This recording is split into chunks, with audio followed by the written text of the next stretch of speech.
지난 시간에 나누었던 말씀의 요지는 하나님의 백성이 어떻게 형성되는가, 그것은 하나님의 은혜로 말미암아 형성된다, 그것이었습니다. 그런데 특별히 하나님의 은혜로 말미암아 하나님의 백성이 형성되는데 그 하나님의 은혜가 무엇이냐 하였냐면 바로 예수 그리스도 그분께서 우리를 위하여서 죽으심으로 그 하나님의 백성이 신약의 교회로 형성되게 된다 하는 그런 내용이었습니다. 아니, 예수님의 죽으심과 하나님 백성의 형성이 어떠한 관계인가?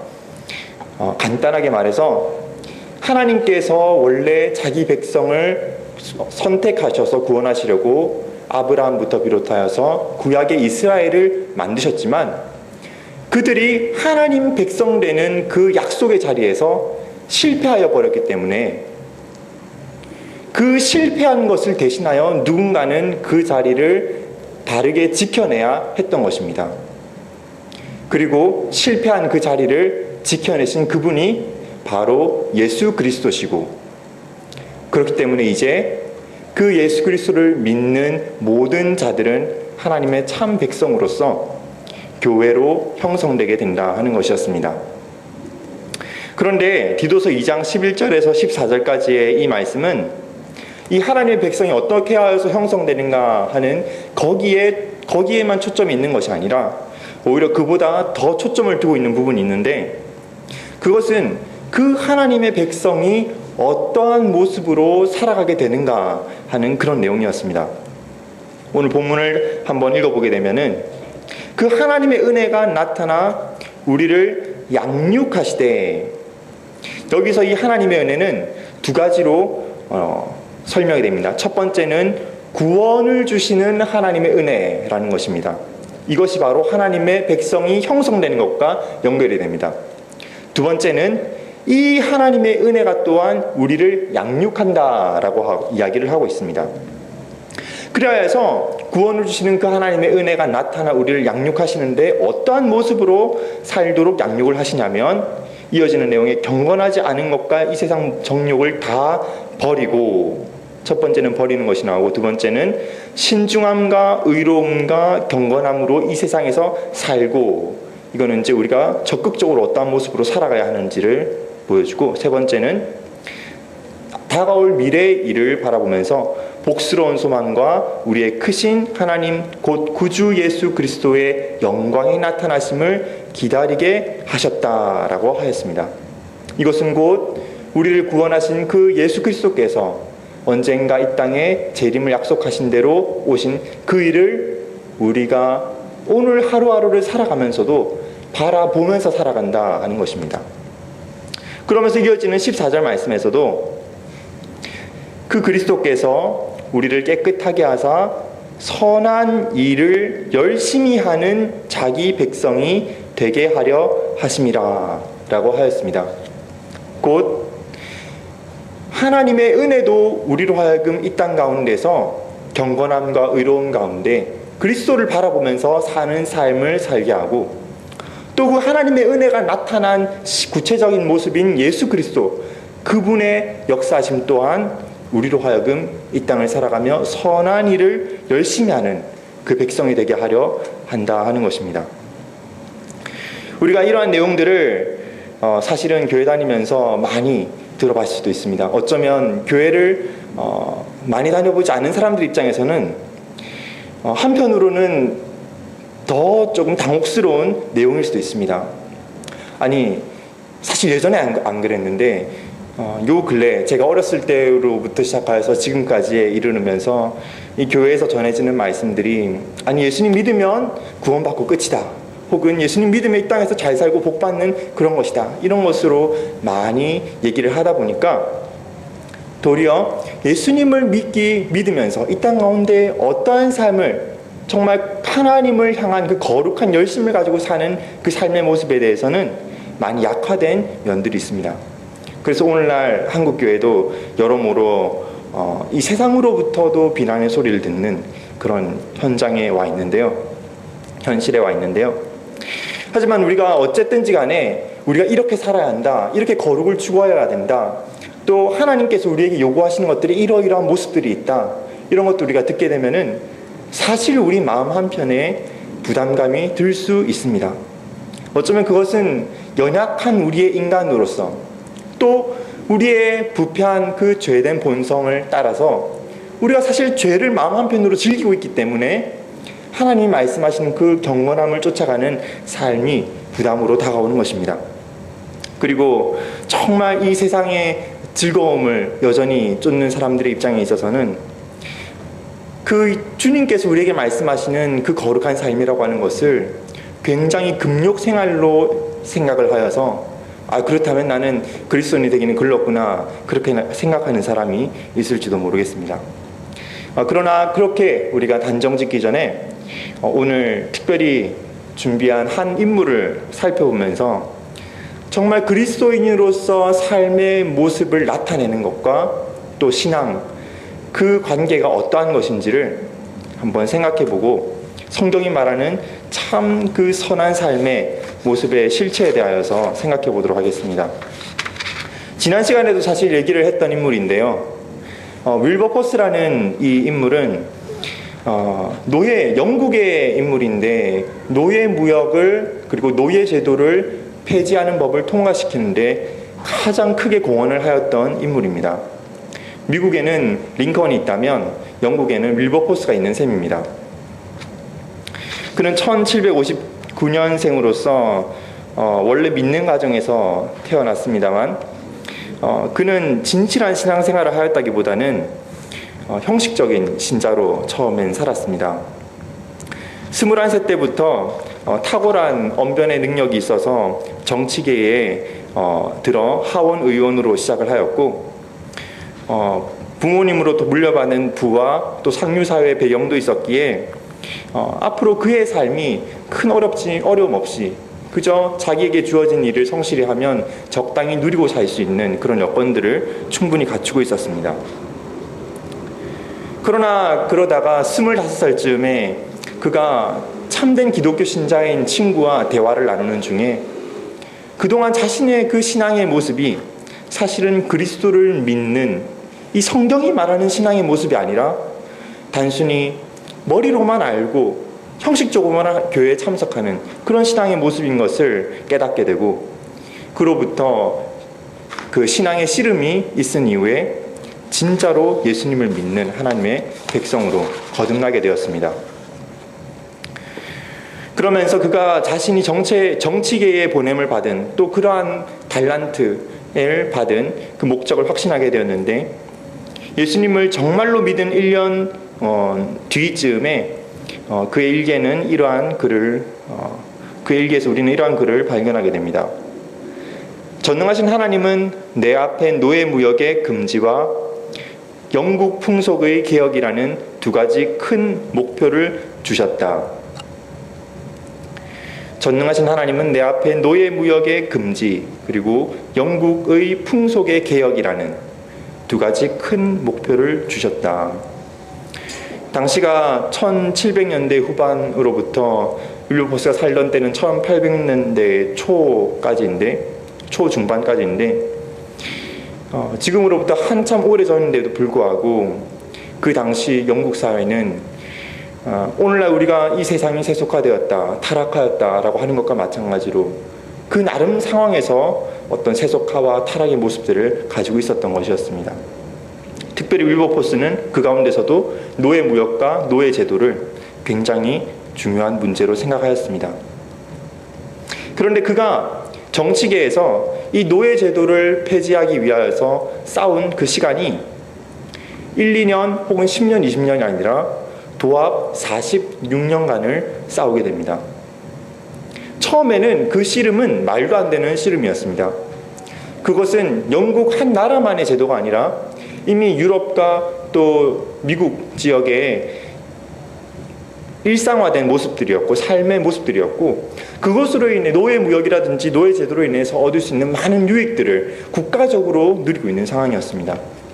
그런데 그런 상황 가운데서 이 윌버포스라는 인물은 또 그와 더불어 몇몇 인물들은 이 노예 제도가 하나님 말씀에 비추어 보았을 때 합당하고 좋은 모습이 아니다라는 것을 인식하고 그것을 폐지하기 위해서 여러 사람, 처음엔 대다수의 사람들이 다 반대하고 거기에 무관심하고 등을 돌리는 상황 가운데서 그 씨름을 시작하였던 것입니다. 그래야 해서 먼저는 노예무역 금지법이 통과되기까지 20년, 딱 20년간을 싸운 끝에 그 회의 자리에서 노예무역 금지법이 최종적으로 통과되게 되었습니다.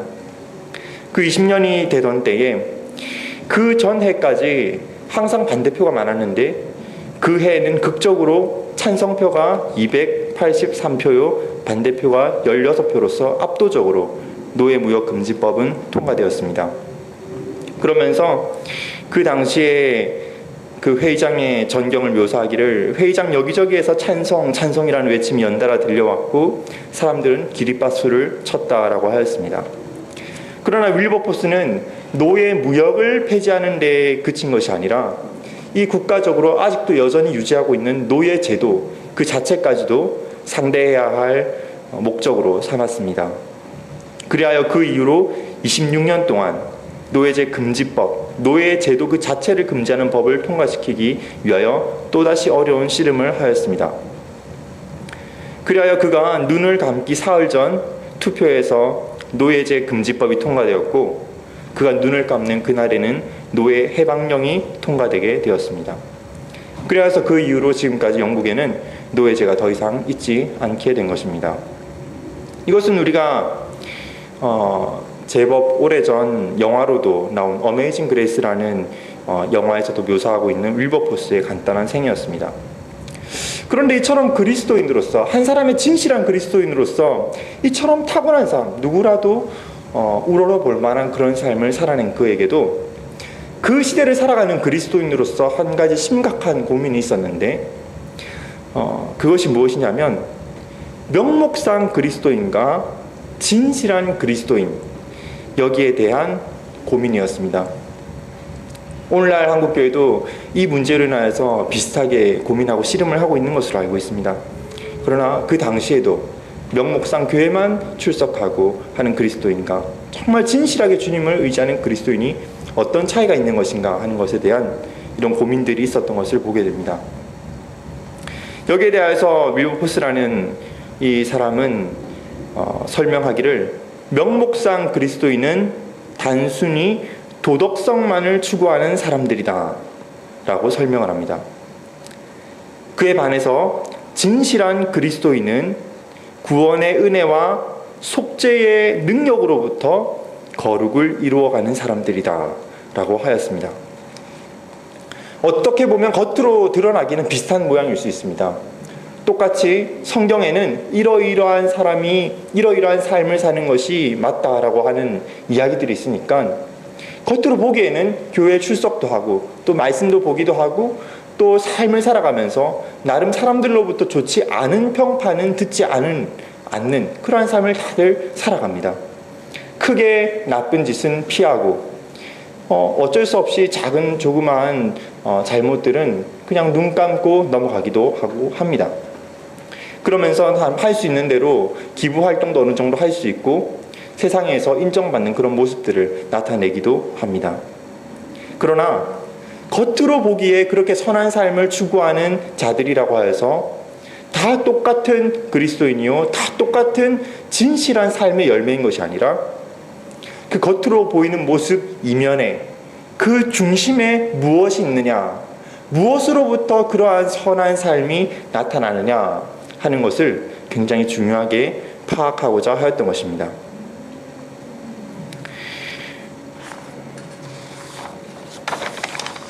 여기서 우리는 윌버포스가 얘기를 하는 내용을 근거로 해서 나무의 그림을 한번 생각해 볼 수 있습니다. 나무의 뿌리는 땅에 박혀 있고 그 뿌리가 깊게 내리고 넓게 퍼져 있는 그런 나무로부터 건강한 열매들이 맺혀나게 됩니다. 여기에 대해서 윌버포스는 이런 식으로 얘기를 하게 됩니다. 그 나무의 뿌리가 깊게 내려가 있는 그것은 우리의 내면의 모습을 말하는 것이고 그 나무로부터 결국 드러나는 열매의 모양들은 우리의 겉으로 나타나는 삶의 모습들을 말하는 것이다 라고 말입니다. 그러므로 어떤 면에서 겉으로 드러나는 삶의 모습들은 우리의 내면 안에 있는 모습이 자연스럽게 드러난 것이다라고 하는 것을 보여주고자 하는 것입니다. 이 비유가 말하는 바가 무엇이냐면, 만약에 그 뿌리, 우리의 내적인 모습이라 할 수 있는 그 뿌리가 바르지 못하고 상하여 있거나 아니면 깊게 뿌리도 내리지 못하고 아니면 거의 없는 상태라고 한다면은 그 열매가 정말 아름답고 탐스러운 열매로 자라날 수 있겠느냐라고 하는 것입니다. 반면에 그 뿌리가 정말 땅에 깊이 뿌리 박히고 잔줄기가 많이 있어서 땅속에 있는 영양분과 물을 마음껏 끌어받을 수 있다면 그 열매 역시 탐스러울 수 있을 것입니다. 여기서 율법보서 집중하는 것은 역시 그 뿌리를 이야기를 합니다. 그 내적인 모습, 우리의 내면의 모습이 무엇이냐에 따라서 겉으로 얼핏 보기에는 비슷해 보이는 그런 삶의 모습들이 결과적으로는 굉장히 다른 열매의 모습으로 나타난다 하는 것입니다. 율법보서는 그런 점에서 우리의 내적인 모습을 두 가지로 이야기를 하였습니다. 첫 번째는 우리 안에 거하시는 성령님. 성령님 율법보서가 강조한 것은 우리가 선한 삶을 살아갈 수 있는 참된 능력이 사람에게 있지 않다라고 하는 것을 주목했기 때문입니다. 우리가 겉으로 아무리 선한 일을 한다고 해도 우리의 마음속을 정말 순전하게 하여서 또 일반적으로 상식적으로 생각할 수 있는 적당한 선의 수준의 선을 뛰어넘어 정말 탁월한 선을 이루어내는 것, 그것은 우리의 사람의 원래 가지고 있는 이 본성으로는 이루어낼 수 없는 선입니다. 간혹 아인슈타인이 아니라 슈바이처가 이제 아프리카의 그 성자라 해가지고 아프리카에 가서 이제 굉장한 의료 활동을 하였는데, 그가 기독교적인 배경을 가지고 기독교인이었다라고 얘기를 하는 사람도 있지만 사실 슈바이처는 참 기독교인은 아니었습니다. 그는 기독교 신앙을 굉장히 왜곡하고 그래서 인간 중심적인 기독교를 실천하고자 아프리카로 떠난 사람이었죠. 그가 아프리카의 성자라고 불릴 정도로 아프리카에서 굉장한 사역들을 하였는데,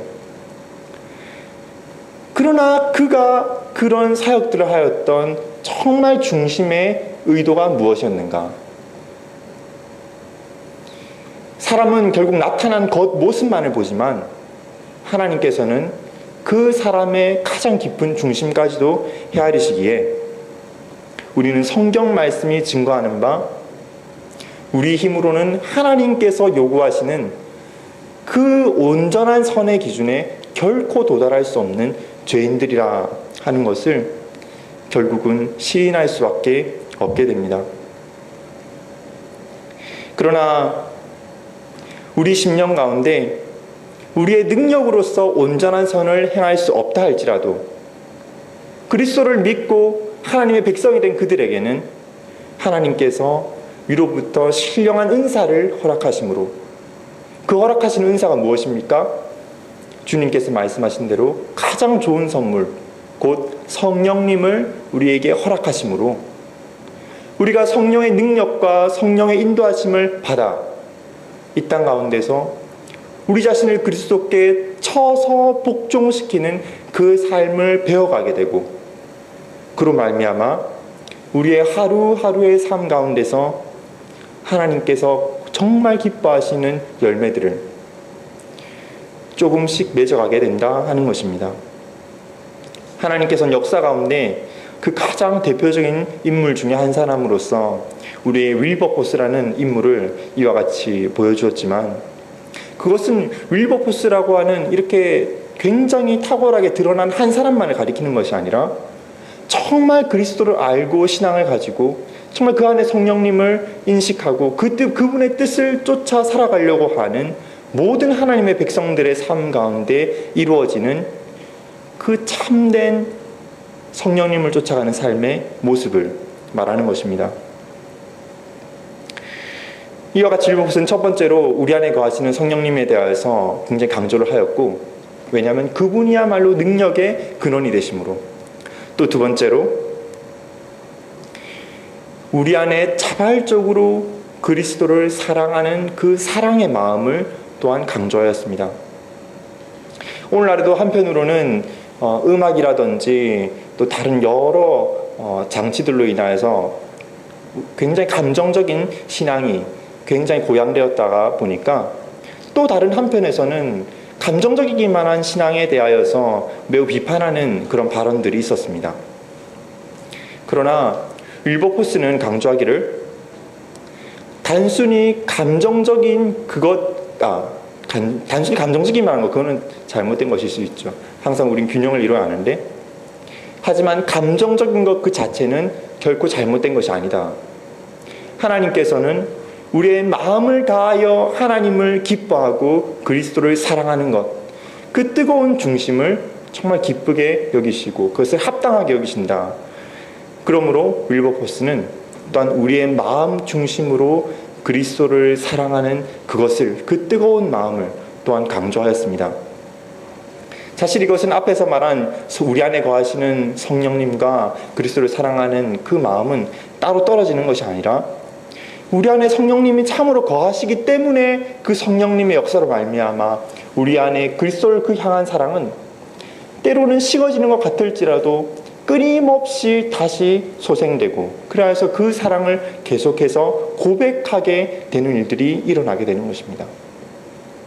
그리고 참으로 그리스도를 향한 진실한 사랑이 있는 그 사람은 개인의 명예나 개인의 사역이나 다른 어떤 목적을 위하여서 선한 삶을 살아가는 것이 아니라 나를 위하여 죽으신 그 그리스도, 그 그리스도께서 우리에게 보이신 삶의 모습을 쫓아, 또 그 그리스도께서 우리에게 명령하신 그 삶의 발자취를 쫓아 우리도 자기를 부인하는 삶 가운데로 날마다 배워가면서 주님을 쫓아가는 그런 일들이 우리 안에 자원하는 마음 가운데 이루어지게 된다는 것입니다. 지난 시간에 한 달 전 얘기니까 지난 시간이라 하기는 좀 그렇지만 그런 얘기를 한 적이 있습니다. 구원을 받으려면 어떻게 해야 되는가라고 했을 때 이제 한 권사님 얘기를 듣면서 이 땅 가운데 살면서 착한 일을 많이 하면 아무래도 구원받지 않겠느냐, 그런 얘기를 하기도 하였다 했고, 또 이제 제가 유초등부 아이들을 옛날에 가르칠 때 그 아이들에게 질문을 하면서도 그 아이들이 하는 얘기들이 뭐 성경을 보면, 또 찬송을 열심히 부르면, 교회에 나오면, 기도 생활을 잘하면, 다른 친구들을 전도하면, 이거 하면 저거 하면 이렇게 하면 그러면 하나님께서 우리를 구원해 주실 것 같다, 그런 얘기를 하였다고 하였습니다. 그런데 구원을 단순히 우리가 무엇을 해야 구원을 받는가, 여기에 집중을 하게 되면 한편으로는 참 비참한 마음이 듭니다.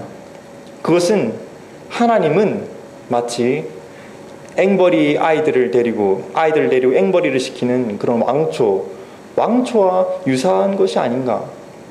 네가 이걸 하면 이거 해줄게.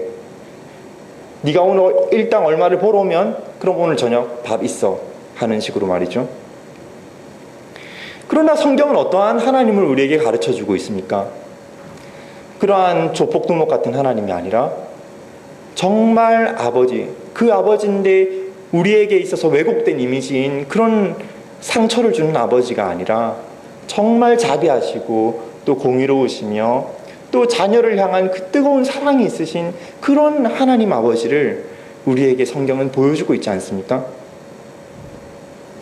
그러므로 우리는 하나님의 백성으로서 선한 삶을 살아가는 것을 생각할 때조차도 내가 이것을 이렇게 해야지만 하나님께서 나를 구원해 주시기 때문에 그 구원을 위해서, 그 구원이란 것은 무엇입니까? 나의 생명을 내가 어떻게든 얻어내기 위해서 내가 선을 행한다, 그런 것이 아니라는 것입니다. 앞서 말씀드린 대로, 또 오늘 디도서 말씀도 얘기한 대로 구원은 전적으로 하나님의 은혜로 말미암아 주어지는 것입니다. 우리는 그 자리에 서서 실패할 수밖에 없는데, 실패할 수밖에 없는 우리를 대신하여서 예수 그리스도께서 그 자리에 나 대신 서셔서 하나님 앞에 옳다 인정함을 받으셨기에 그 그리스도를 믿는 자는 누구든지 값없이 하나님께서 그 구원의 은총을 다 약속하시고 베풀어 주시고 자기 자녀로 삼아 주신다는 것입니다. 그런데 그렇다면 우리가 이렇게 또 생각할 수 있습니다. 전적으로 은혜로 우리가 구원을 받았다면, 그렇다면 이제 모든 문제가 해결되었구나. 그렇다면 이제 내 마음대로 이 땅 가운데 산다 한들 더 이상 나에게 두려울 것이 무엇이 있으랴. 나의 모든 죄도 예수님께서 다 갚아주셨고 또 나를 완전히 의롭다고 예수님께서 다 인정해 주셨는데, 그렇다면 앞으로 내가 짓는 죄가 있다 할지라도 주님은 무조건 용서해 주실 텐데, 그렇다면 너무나 잘 됐구나. 내 욕심을 따라 이렇게 살아가자. 그렇게 할지도 모르겠습니다.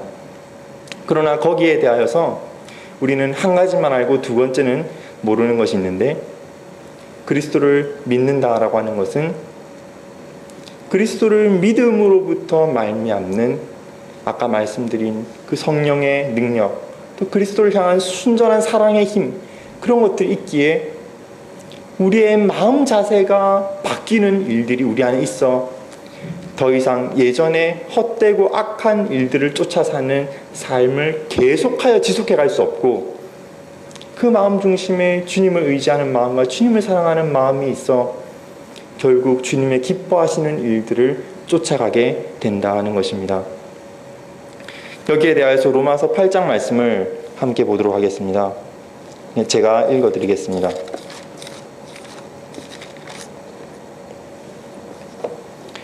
8장 15절 말씀에는 너희는 다시 무서워하는 종의 영을 받지 아니하고 양자의 영을 받았으므로 우리가 아빠 아버지라고 부르짖느니라 라고 합니다. 여기서 종의 영과 양자의 영이 등장을 하는데, 이것은 아까 말씀드린 그 앵벌이 하는 그 모습과 그 다음에 그 정말 아들됨의 모습, 이것을 대조하는 것이라고 할 수 있겠습니다. 우리는 더 이상 두려워하는 종의 영을 받은 자들이 아니라 우리 안에 거하시는 그 성령님은 양자의 영으로서 우리 안에 거하시면서 그 하나님을 정말 자녀가 아빠를 부르는 그 아빠 아버지라고 부를 수 있게 하시는 분, 그분이십니다.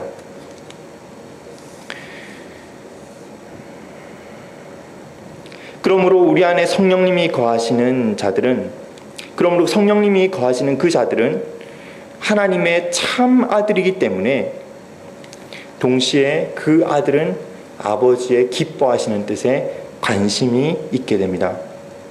그리고 우리 안에 거하시는 성령님에 대하여서 또 이어지는 로마서 8장 26절 말씀에는 이와 같이 말씀합니다. 이와 같이 성령도 우리의 연약함을 도우시나니 우리는 마땅히 기도할 바를 알지 못하나 오직 성령이 말할 수 없는 탄식으로 우리를 위하여 친히 간구하시느니라. 사실 우리는 예수 그리스도를 믿고 난 이후에라도 여전히 우리 안에 연약함과 약점과 때로는 넘어지는 그런 모습들이 있습니다. 그러므로 거기에 대해서 성경도 우리의 연약함을 언급합니다. 그러나 우리의 그 연약함을 단순히 정죄하기 위하여서 언급하는 것이 아니라 우리의 연약함을 성령님도 아시기 때문에 우리의 연약함을 아시는 성령님께서 우리를 위하여서 친히 말할 수 없는 탄식으로 간구하신다. 그것을 얘기해 주기 위해서 오늘 성경 말씀은 우리의 연약함을 이야기를 합니다. 성령님께서 우리 안에 능력으로 역사하시는 한 모습 중에 한 가지가 바로 우리는 연약하지만, 그래서 우리는 마땅히 어떻게 기도해야 할지도 알지 못하는 우둔한, 무지한, 지각이 없는 그러한 자들이지만 우리 안에 성령께서 실로 인격적인 분이심으로 우리의 중보의 사역을 계속해서 행하신다라고 하는 것입니다. 그 중보의 사역을 행하시기만 하시고 그렇다면 별로 효력은 없는 것입니까? 결코 그렇지 않습니다. 계속해서 이어지는 로마서 8장 28절 말씀에 이와 같이 이야기를 합니다. 우리가 너무나 잘 아는 말씀입니다만 우리가 알거니와 하나님을 사랑하는 자 곧 그의 뜻대로 부르심을 입은 자들에게는 모든 것이 합력하여 선을 이루느니라.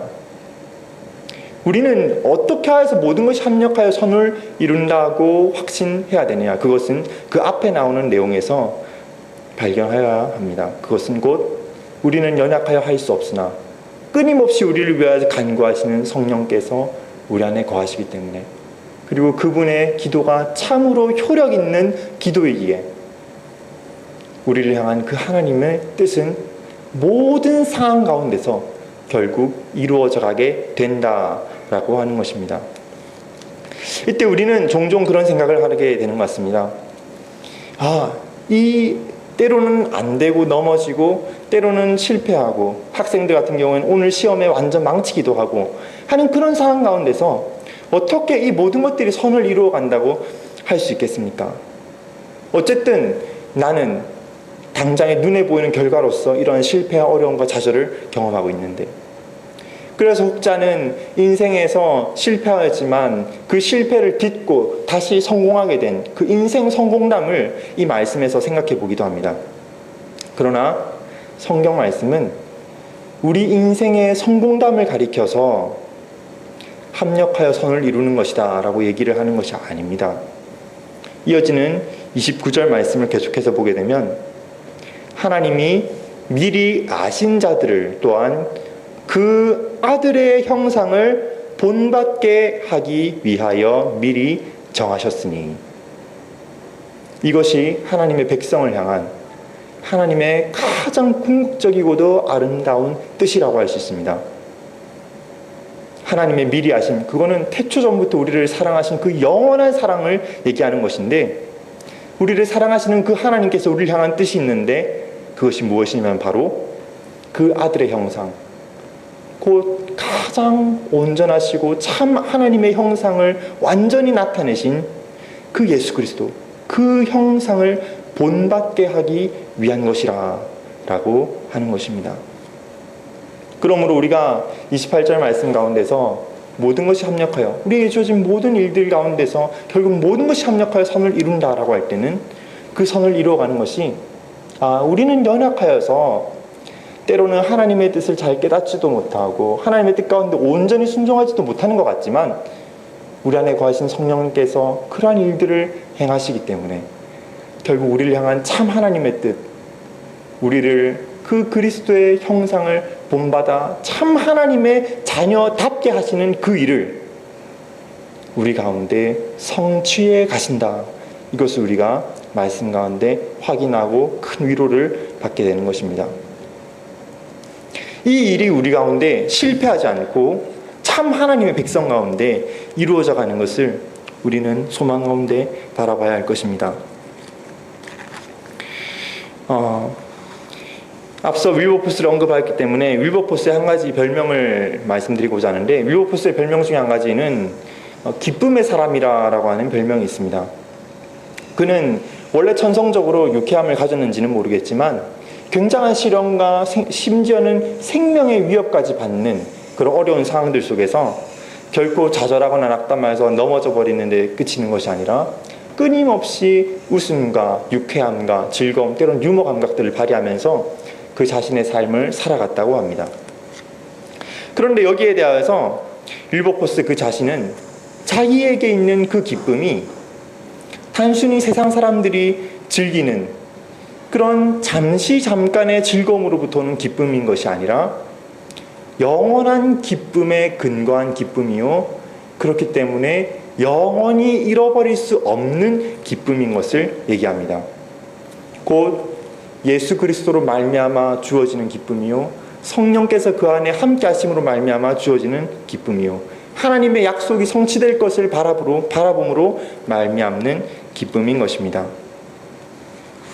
그러므로 윌버포스는 이와 같은 말씀을 인용하곤 하였는데요. 그 길은 즐거운 길이요 그의 지름길은 다 평강이라.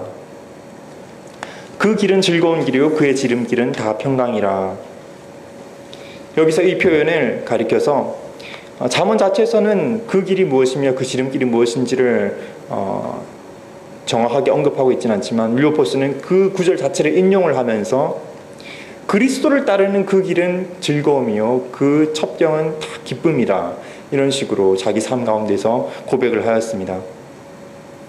자기 자신이 지금 죄악된 길을 따라서 이 세상의 허무한 즐거움들을 구하는 삶을 사는 것이 아니라 비록 자신에게는 뼈를 깎이는 듯한 그런 고난스러움이 있다 할지라도 자신이 살아가고 있는 그 길, 자신이 추구하고 있는 그 방향, 그 목적, 그것이 그리스도의 길이라 하는 그 확신이 있을 때 그는 주어지는 모든 고난의 상황, 모든 어려운 상황 가운데서도 기쁨을 유지할 수 있었다라고 하는 것입니다. 그의 삶 가운데서 그의 셋째 자녀는 딸 아이 때 어린 나이에 죽기도 하였습니다. 또 앞서 얘기 드린 대로 윌버포스는 실제로 그 노예 제도와 노예 무역하는 일들이 굉장히 이권과 연결되어 있기 때문에 사람들로부터 생명의 위협을 받기도 하고 그의 가까운 친구들마저도 등을 돌리고 떠나버리기도 하고 때로는 그 정치계 전반이 그 한 사람에 대해서 굉장히 비호의적인 태도로 대하기도 하고 하는 그런 일들이 있었습니다. 그러나 그런 상황 가운데서도 그는 자신이 추구하고자 하는 그 일이 하나님의 뜻을 쫓는 일인 확신이 있었기에 주변 사람들로부터 오히려 기쁨의 사람이라 하는 별명을 얻을 정도로 그 삶을 살았던 것입니다. 여기에 끝으로 우리는 몇 가지 주의사항, 끝으로라는 표현은 빼야 될 것 같습니다. 주의사항이 3가지 정도가 되기 때문에 좀 더 내용들이 있는데 3가지 주의사항을 우리가 함께 살펴보고자 합니다. 첫 번째는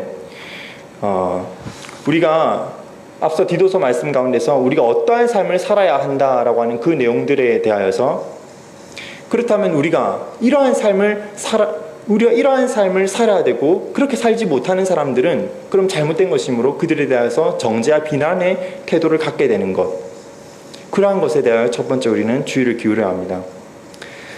그러한 태도가 성경에 나온 바에 의하면 율법주의적인 태도라고 할 수 있습니다. 자신의 행위를 가지고서 자신을 옳다고 드러내려고 하고 다른 사람들의 행위를 상대적으로 비교하는 것을 통해서 그 사람은 틀렸다라고 얘기를 하는 것입니다. 우리에게는 분명한 분별의 일들은 있어야 합니다. 그 사람의 심령을 대화 가운데서 세밀하게 캐치를 함으로써 이 사람 가운데 정말 그리스도를 사랑함이 있구나. 이 사람에게 정말 겨자씨만한 조그마한 것이지만 이 사람에게 믿음의 고백이 있구나. 때론 이 사람에게 온전히 성숙된 모습은 나타나지 않았지만 이 사람은 그리스도를 아는 사람이구나. 그런 것들을 발견할 때 조그만 것이라도 우리 안에는 우리가 긍휼을 받은 것처럼 또 다른 사람들에 대하여서도 긍휼의 마음을 품어 그 신앙을 격려하고 그래야 해서 당장에는 미미하고 연약해 보일지라도 그 사람의 신앙이 장차 장성하여지고 열매 맺는 신앙으로까지 나타나도록 그렇게 사랑으로 보듬고 함께 가기를 힘써야 하는 것입니다. 그러나 그렇게 서로를 보다듬고 그리스도의 사랑 안에 함께하고자 하는 마음이 아니라 정죄하고 쳐서 잘라내려고 하는 그런 마음이 앞서게 된다면 그런 마음을 가진 자에게는 그 자신의 경건한 모습조차도 독이 되어서 자신의 경건이 결국은 그리스도를 사랑하면서 오는 참된 경건이 아니라 자기 자신을 드러내는 경건으로 변질되기 쉬울 것입니다. 그러므로 우리가 그리스도의 은혜와 긍휼로 구원을 얻은 것처럼 또 그런 은혜와 긍휼로서 다른 사람들을 대하여야 할 것입니다. 또 두 번째는 앞서 언급한 것인데 하나님께서 다 하신다니까, 우리 안에 성령님이 거하시면 성령님께서 다 알아서 하신다니까, 때로는 내가 잘못된 길로 가고 죄를 짓는 것까지라도 하나님께서 어떻게든 다 선한 일로 사용하신다니까 그럼 나는 이 손을 놓고 있겠소 라고 하는 그런 모습 또한 성경이 말하는 모습이 아닌 것입니다. 성경에 분명히 말하는 구절 중에 너희 안에서 행하시는 이는 하나님이시니 자기의 기쁘신 뜻을 위하여 너희로 소원을 두고 행하게 하시나니 라는 빌립보서 말씀이 있습니다. 이 말씀에 의하면 우리 안에서 행하시는 분은 하나님이신 것을 첫 번째로는 분명히 얘기를 하지만 그 하나님의 역사가 어떻게 나타나냐면 우리에게 소원을 주시고 그래야 해서 우리가 그 소원을 가지고 행하게 하시는 그 일로까지 나타난다 하는 것을 아주 원리적으로 우리에게 설명을 해 보여주는 것입니다. 그러므로 성령님을 의지한다, 하나님의 약속을 믿는다 라고 하는 사람은 자신의 노력은 저버리고 그냥 될 대로 살아가는 자가 결코 될 수 없습니다. 하나님의 참 백성은 정말 연약하고 그래서 여전히 심지어는 습관적인 죄를 끊지 못하고 있는 그런 경우에 있다 할지라도 반드시 그가 하나님을 사랑하는 참 백성이라면 그 자리에 씨름이 있으며 그 씨름 가운데 자라감이 반드시 나타납니다.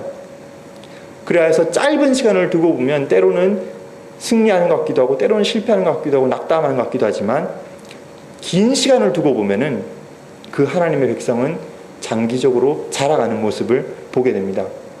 1년 뒤가 다르고 5년 뒤가 다르고 10년 뒤가 다릅니다. 우리 자신들의 신앙의 연수가 얼마나 되었는지 모르지만 우리 자신을 먼저 생각해 보시기 바랍니다. 5년 전, 10년 전 우리의 모습이 어떠했으며 그렇기에 우리는 앞으로 5년 또 앞으로 10년 뒤에 우리가 그리스도를 향해서 어떻게 자라날 것을 또한 기대하게 되는 것과 마찬가지입니다.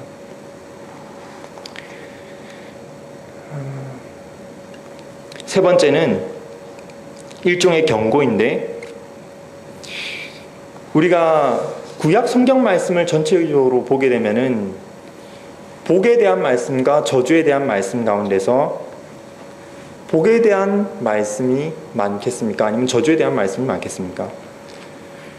우리가 구체적으로 이 부분은 복에 대한 말씀, 이 부분은 저주에 대한 말씀 그러한 내용들을 구분하여서 체크를 한다고 한다면 그냥 간단하게 발견할 수 있게 될 것인데 저주와 경고에 대한 말씀이 복에 대한 말씀과는 비교할 수 없을 정도로 많은 양을 차지하고 있습니다. 그것은 하나님의 공의로우심으로 말미암은 경고요, 하나님의 참 선하시고 거룩하시고 진실하심으로 말미암아 자신에게 그 하나님께서 정말 미워하시는 죄에 대한 경고인 것입니다. 그와 같은 경고가 오늘 우리에게도 동일하게 주어집니다. 우리가 살펴본 디도서 말씀 1장 16절 말씀을 보게 되면 한 장 앞부분인데 하나님을 시인하나 행위로는 부인하니 가증한 자요 복종하지 아니하는 자요 모든 선한 일을 버리는 자니라 라는 말씀이 있습니다. 이것은 무서운 경고입니다. 윌버포스도 고민했던 대로 명목상 그리스도인을 한편으로는 지칭하는 말씀입니다. 당시적인 상황에서는 구약 율법주의를 신봉하는 자들에 대한 경고이기도 하였지만 오늘 우리에게 적용될 때는 우리가 입으로는 똑같은 하나님을 고백하고 교회에 나오며 교회 봉사를 한다 할지라도 행위로 부인함이 있을 때 우리의 삶의 자리 가운데서 우리의 그 실제 구체적인 삶의 모습 가운데서 그리스도를 인정함이 없다면 우리의 입으로 내뱉는 그리스도에 대한 신앙 고백, 그것은 사실 하나님의 심판을 받는 그런 정죄의 이유가 된다라고 하는 것입니다. 이것은 굉장히 두려운 경고입니다. 그렇기 때문에 한 우리 앞선 신앙의 선배도 이런 얘기를 하였습니다. 하나님의 긍휼을 악용하고 하나님의 자비 때문에 죄를 짓는 자, 하나님의 긍휼을 악용하고 하나님의 자비 때문에 죄를 짓는 자는 하나님 날 용서해 주시니까 난 죄를 지어도 괜찮지 않을까? 그런 자는 하나님의 공의의 심판을 피할 수 없을 것이다. 하나님은 결코 만홀히 여김을 받으시는 분이 아니라고 성경은 이야기를 하였습니다. 성경은 우리를 올바른 길로 인도할 때 그분의 사랑으로 적극적으로 우리를 인도하시기도 하지만 동시에 우리에게 경고를 하시고 때로는 두렵게 해서라도 사랑하는 자녀를 올바른 길로 인도하시도록 하시는 그런 모습을 함께 나타내 보이십니다. 우리는 그 하나님을 기억하여야 할 것입니다. 그러나 오늘 이 설교는 궁극적으로 우리에게 좌절과 절망이 아니라 소망을 품게 하려고 목적한 설교입니다. 결국 이 성경 말씀은 우리에게 지금 당장 어떤 완전한 자가 되라고 얘기하는 것은 아닙니다. 저 또한 우리가 윌버포스와 같은 그런 똑같은 모습의 삶을 살아야 된다라고 말할 수 있는 것도 아닙니다. 지금 당장의 제 삶을 보더라도 제 삶의 모습 가운데서 저 나름 실망하거나 애를 쓰며 고민하고 싸워가는 부분들이 있습니다. 그러나 우리는 동시에 우리 심령 가운데 참으로 성령의 역사심을 경험하고 있고 또 그리스도를 향한 진실한 사랑을 부인할 수 없다면 너희를 부르신 이는 미쁘시니 그가 또한 이루시리라 라고 하는 성경 말씀을 믿어야 할 것입니다. 믿을 뿐만 아니라 굳게 붙잡아야 할 것입니다. 그 씨름의 자리에서 물러나고 자포자기해버리는 것이 아니라 끊임없이 믿음으로 그 씨름 자리 가운데 서서 계속해서 버티며 나아가는 것입니다. 주님께서 우리의 삶 가운데 이루어 주시기를 원합니다. 주님께서 오늘 나로 하여금 그 씨름의 자리 가운데서 또 한 걸음 나아가게 하시기를 원합니다. 그 소망을 우리가 끝까지 품기를 바랍니다. 심지어 윌버포스도 한 번은 자신의 일기장에 그러한 표현을 하였습니다. 자신이 이러한 삶을 살겠노라고 결심을 하였지만 얼마 지나지 않아 그 자신의 결심을 3번이나 어기는 일이 있었다고 합니다. 그리하여 그 자신의 죄를 깊이 인식하면서 오 하나님, 내 온 마음으로 회개하고 하나님께 돌이킬 수 있게 해주소서. 나는 지금 당신에게서 도망치고 있습니다. 당신은 한없이 은혜로우셨고 나를 용서해 주셨습니다. 윌버포스는 자신이 넘어지는 자리가 있음을 솔직하게 인정하고 시인하였습니다. 그러나 거기에 끝난 것이 아니라 그 넘어진 자리에서도 용서를 베푸시는 하나님의 은혜를 의지하여서 또다시 믿음으로 싸우며 살기를 다짐하며 나아갔던 것입니다. 오늘 우리가 이와 같은 전반적인 말씀을 통하여서 우리를 거룩한 백성, 하나님의 선한 일에 열심하는 그 하나님 백성 삼으시고자 하는 그 하나님의 뜻을 받고 또 깨달았다면 지금 우리 각자 처한 우리의 상황 가운데서 우리 안에 거하시는 성령님을 의지하며 또 우리를 사랑하시고 또 우리도 사랑을 고백할 수밖에 없는 그 그리스도를 바라보면서 우리 각자의 자리에서 주님께서 기뻐하시는 그 신앙의 싸움을 싸워 나아가며 포기하지 마시며 주님을 신뢰하며 끝까지 나아가는 저희 모두 되시기를 소망합니다.